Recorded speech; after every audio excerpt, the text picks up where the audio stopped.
promised you a finished product, and here it is.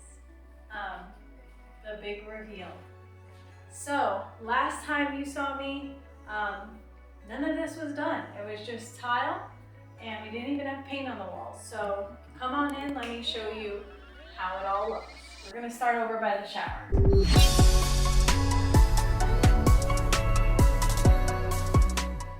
So for those of you who've been following along, you remember what this used to look like.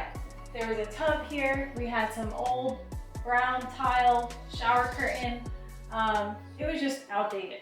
So what we did was remove that tub, move the drain to the center, and we did a 12 by 24 tile on a vertical layout here, and it worked out beautifully.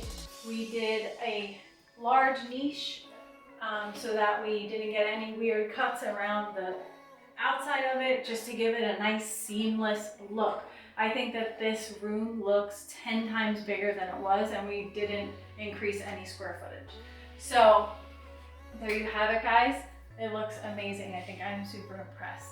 We also, to give this room some more space, we took out the partition wall that was right here next to the toilet, and then we reduced this partition wall back. Only, I think about, what was it, 1.5 inches or so, but it opens up even more. We also took out the 2 fur downs that were coming down from the ceiling. So this whole room just was like so closed in. So as we come this way, the flooring, 12 by 24, laid vertically from the door. Again, it runs the long way of the room so that it makes it feel bigger. And then this wall, we used to have big cabinets from floor to ceiling. To me, that was a big waste of space. It was just a place to collect junk.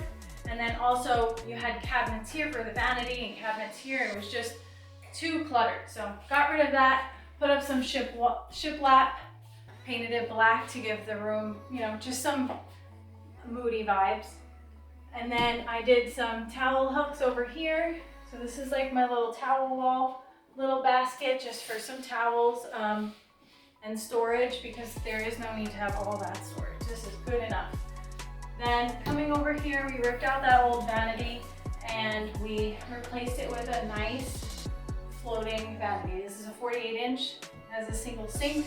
I don't think there's a big need for like double sinks in the master. It's really nice and simple, clean looking.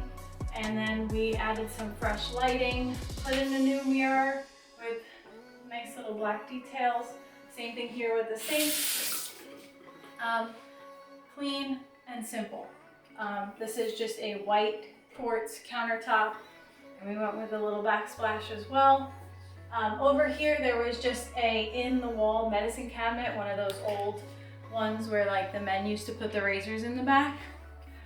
I got rid of it. It was either drywall it or leave the little niche box. I figured since we're losing some space here and some space back here, I would keep it and just add it as a little place to put for, you know, Q-tips and cotton balls and things like that. And I just painted it the same color as the wall so that we had some extra space. And I think it works out really nice. It's just a nice little detail. So this is a barn door. There used to be a door that also opened into this cluttered space. So I figured that a barn door would be nice so that there's nothing else coming in and cluttering the space as is. Added a nice little lock, a handle, and that sums it up. I mean, I think that we increased the space in this bathroom and made it just feel much more luxurious. It's very simple, very effective, and yeah, I hope you enjoy. And I will share the details below of everything in this bathroom so that you can check it out. This was with my partnership with the Home Depot, so everything I got here was purchased through the Home Depot, from the vanity, the fixtures, everything. So check it out, check the link below, like, subscribe, and share, and thank you for watching. I'll see you next time.